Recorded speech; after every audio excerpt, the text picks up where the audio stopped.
Hello guys, welcome back to my channel, welcome back to my new video. और आज मैं आप सबको बता दूं, we are back with new बहुत ही दुख भरा हुआ टॉपिक आज हम आपके पास लेकर आए। आप सब ने देखा हो आजकल न्यूज़ चैनल पर जो बहुत ज़्यादा वायरल हो रहा है। अभी आपने रिसेंट रेप केस का सुना होगा, कोलकाता की जो नर्स का जो रेप हुआ है वो आप सबको पता लग ही गया होगा। जिनको नहीं पता उनको मैं आज ही बता दूं कि कोलकाता में नर्स का रेप हुआ है, जो कि गैंग रेप हुआ है। वो 3-4 लोगों ने मिलके किया है और किस टाइम किया है, ऑन ड्यूटी उस गर्ल का रेप हुआ है।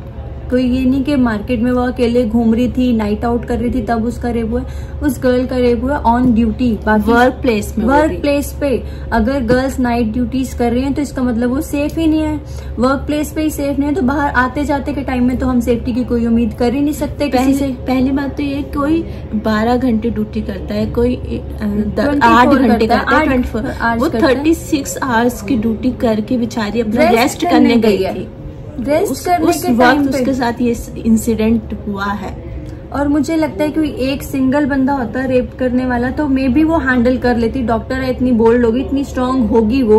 बट मुझे नहीं लगता कोई ये रेप सिंगल किसी ने किया, क्योंकि जो रिपोर्ट्स आई हैं, इन्वेस्टिगेशन रिपोर्ट जो भी उसका पोस्टमार्टम हुआ, उसकी रिपोर्ट्स के अकॉर्डिंग वो एक बंदे का रेप किया वो नहीं। और लड़की की जो हालत की गई है ना, भगवान ऐसी हालत दुश्मन की जो डॉटर्स होती है ना, किसी की भी ना हो।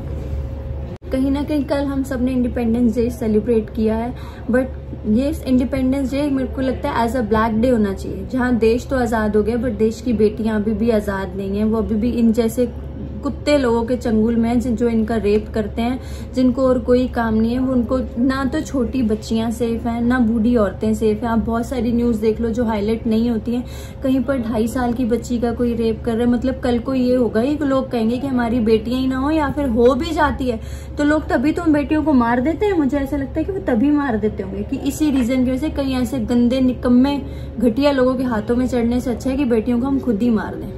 और आगे ऐसे होने भी वाला है अगर यही सिचुएशन रहती है तो। अगर एज अ लेडी आप अपने लिए आवाज नहीं उठाएंगे तो कोई तीसरा बंदा नहीं उठाएगा। आज की सिचुएशन जो है वुमेन्स की, आप एक तरफ तो बोलते हो बेटी बचाओ बेटी पढ़ाओ, बट मेरे हिसाब से मेंस पढ़ाओ होना चाहिए। उनको अक्ल दो। ये जो सिचुएशन आजकल आ रही है ना कि मर्दों को बहुत एजुकेट होने की जरूरत है। वो जो सोचते ना ये मेरी पाँव की जूती, तो ये उनके माइंड को वॉश करो। अगर आप good touch bad touch girls को समझा रहे हो तो बॉयज को भी ये नॉलेज दो कि ये बैड टच है, किसी को टच नहीं करना। उनको इतने संस्कार दो। पता नहीं कैसे से उनकी एजुकेशन है, कैसे से उनके संस्कार है। अपने माँ बाप को भी वो लानत खिलवाते हैं ये हरकतें करके। कैसी सी उनकी परवरिश है, परवरिश पे उनकी क्वेश्चनिंग हो जाती है। बट इन लोगों को बिल्कुल भी शर्म नहीं है। मुझे समझ नहीं आता कि गवर्नमेंट कर क्या रही है। गवर्नमेंट के भी आज मैंने कुछ के रिव्यू सुने तो उन्होंने यही बोला कि हर उस केस में ना इतनी जल्दी इन्वेस्टिगेशन नहीं होती है, तो आप सब जो धरना लगाए बैठे हो तो ये सब बंद कर दो। कैसे बंद कर दें? जब एक्शन तब होगा जब किसी लीडर की या किसी और की बेटी के साथ होगा, अदरवाइज नॉर्मल पीपल पर कोई एक्शन नहीं लेता है। इस सिचुएशन में ये जो केस हुआ है, इस जो विक्टिम है उसकी खुद की मदर की स्टेटमेंट है, वो हम आपको सुनाना चाहते हैं। ये जो हादसा हुआ है 9 अगस्त करीबन 10:30 बजे, मेरे पड़ोसी को मैं चीखते बिखलाते हुए, रोते हुए, आपने खुद सुना है कि उसकी माँ कितना रो रही है बेचारी। क्या उन्होंने वो सिचुएशन फेस किया उसको तो हम एक्सप्लेन ही नहीं कर सकते अपने वर्ड्स में। बट जो उन्होंने बात बोली है कि पोस्टमार्टम रिपोर्ट में कहीं से भी ऐसा नहीं लग रहा कि ये सिंगल बंदे का कोई काम। और ये और लोग तो उसको ऐसे हाइड कर, ये लोग बता रहे हैं कि सुसाइड किया है। सुसाइड ऐसा होता है, उसको बता दिया सुसाइड किया है। 3 घंटे तक उनके माँ बाप को मिलने नहीं दिया, घुमाते रहे। उसके बाद उसके फादर को सबसे पहले अंदर जाने दिया।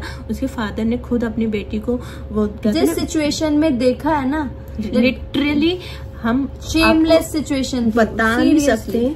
वो सिचुएशन उस बाप के लिए भी इतनी ही शर्मनाक है जितने की मतलब हमने सुना है।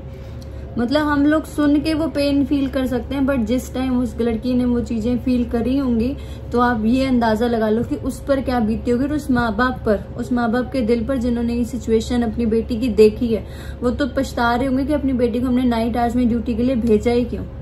मतलब अब तो पेरेंट्स के मन में ये डर बैठ गया होगा कि हम इसको डॉक्टर भी बना रहे हैं, वो नाइट ड्यूटी करने जा भी रही है, वो वहाँ अभी सेफ है या नहीं है। मतलब सिचुएशन ऐसी आ गई है। मतलब आप इलिटरेट बंदे हायर कर लेते हो क्या? बिल्कुल ही, जिनको इतनी हवस होती है, आपको पता नहीं चलता कि हायरिंग किस बेस पे करनी है, बिल्कुल ही इलिटरेट हायर कर लेते हैं। स्पेशली हॉस्पिटल में सिक्योरिटी गार्ड्स होते हैं, तो वो कहाँ वहाँ पे क्यों नहीं लगाए, वहाँ पे सीसीटीवी कैमरास क्यों नहीं लगाया?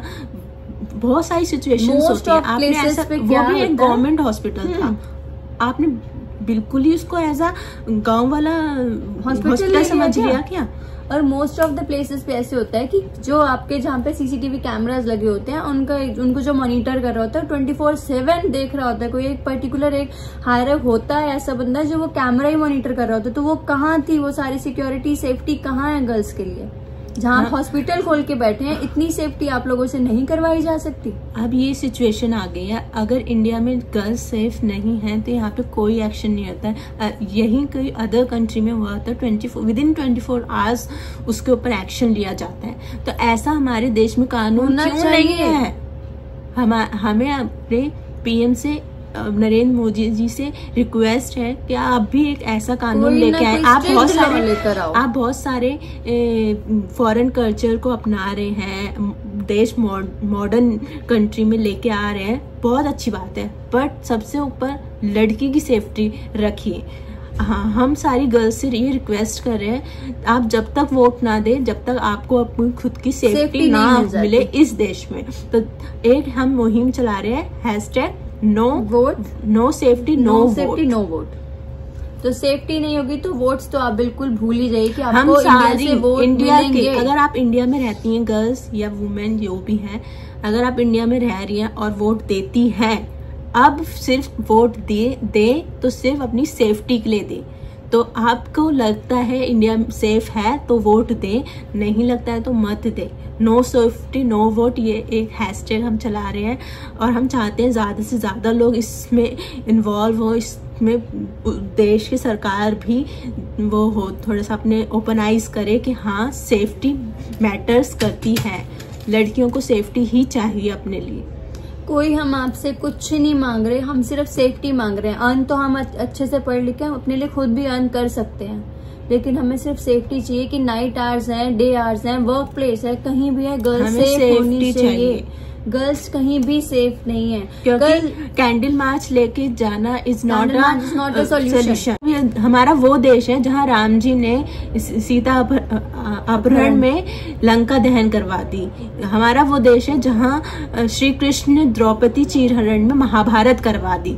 तो हम क्या एक कैंडल मार्च लेके इंसाफ की देविया बन सकती हैं कि आपको इंसाफ मिल जाएगा कैंडल मार्च करने से? कितनी कैंडल मार्च कर लो, कुछ नहीं होता। ये केस भी ऐसे ही दब के रह जाएगा। अगर आपने आज आवाज नहीं उठाई, कल को किसी के साथ दूसरा इंसिडेंट ऐसा हो सकता है। और आप सब सुनते भी रहते हो, आए दिन रेप केस तो आए दिन के रेप केस हैं। और रेप केस को तो इंडिया में मामूली सी चीज लगती है, लोगों को लगता है बहुत ही ये क्राइम ही नहीं है, ऐसा लगता है। और जहाँ सस्पेक्ट पूरी तरह पकड़ा जाता है, जहां सस्पेक्ट पता चल जाता है कि इसने किया है, वहां तो एटलीस्ट एक्शन इमीडिएट होना चाहिए। माना कि कहीं कहीं पे ऐसा भी होता है कि लड़कियां जान के फंसवा देती है, मान लिया होता है, बट जहां आपको पता है कि ये इंसिडेंट इतना गंदा हुआ है, इतना वर्स्ट सिचुएशन हुआ है, वहां तो एटलीस्ट 24 आवर्स में उस केस को स्ट्रिक्ट डिसीजन होना चाहिए, ताकि आगे के लोग किसी को नहीं, ऐसी किसी की हिम्मत ना हो ये सब करने की। वो डर एक माहौल आप पैदा कर सकते हैं, ऐसा एक लॉ, एक कानून ऐसा बनाओ जिससे कि ये डर यहाँ होना चाहिए। कोई करने से पहले भी सोचे, 100 बार सोचे। अगर 2-4 के अगेंस्ट एक एक्शन हो गया, ऑन द सपोर्ट कोई स्ट्रिक्ट एक्शन लिया गया, तो 3rd-4th बंदे की ना हिम्मत नहीं होगी अकॉर्डिंग टू मी कि ये वो दोबारा काम करने की कोई सोचेगा। आप क्राइम तभी रोक सकते हो जब आप 2-4 को सीधा कर दोगे। हमारी सिर्फ अपनी पीएम से यही रिक्वेस्ट है कि प्लीज थोड़ा सा अपनी आंखें इंडिया में आप जागो, वुमेन सेफ्टी को प्रायोरिटी में रखें और मेरी और भी स्टेट्स की गवर्नमेंट से रिक्वेस्ट है कि अगर आपके स्टेट में ऐसा कुछ मामला आता है तो उसको हाईलाइटेड जो हो भी जाता है या जो ऐसा मामले होते हैं आप उसको दबाने की कोशिश ना करें। मेरी रिक्वेस्ट है ममता सरकार से, जो कि इन्होंने देखा उनके राज्य की बात है और उन्होंने उनके ही राज्य के किसी मतलब हॉस्पिटल में चढ़ के जो गुंडागर्दी हुई है उसमें आप कहाँ थी दीदी, आप कहाँ थी? दीदी की आंखें बंद हैं क्योंकि उनको सिर्फ वोट्स के टाइम पे मतलब होता है, वोट्स मिल गई, ड्रामे नहीं चाहिए हमें कि सीबीआई करवा रहे, मैं 24 आवर में उसको लटका रही हूँ। ये यहाँ पे क्लियरली पता चला है कि एक सस्पेक्ट नहीं है, वो एक बंदे का काम नहीं है। ये तो आप खुद भी जानती है, वो पोस्टमार्टम रिपोर्ट भी साफ बता रही है। तो आप एक को कसूरवार दिला के कि उसको ही सजा दिला के आप बाकियों को नहीं छुपा सकती। और ये सच है, सच सामने आना चाहिए। तो इसी के साथ हम सबको यही रिक्वेस्ट करेंगे कि इस वीडियो को ज्यादा से ज्यादा शेयर करें, ज्यादा से ज्यादा अपनी स्टोरीज पर, अपने स्टेटस पर पोस्ट करें, ताकि सबको ये मैसेज मिल जाए कि girls are still not safe in independence India. जहां आप इंडिपेंडेंस डे सेलिब्रेट कर रहे हैं वहां गर्ल्स सेफ नहीं है। तो ये मैसेज सब तक जरूर पहुंचना चाहिए। तो हम आपसे रिक्वेस्ट है ज्यादा से ज्यादा ये वीडियो शेयर, एटलीस्ट कुछ नहीं कर सकते हैं, बैठे बैठे ये वीडियो शेयर तो आप जरूर कर सकते हैं। तो आगे का जो भी अपडेट होगा इस मैटर पे हम आपको बता देंगे। तो आज के लिए इस वीडियो में बस इतना ही। Thank you.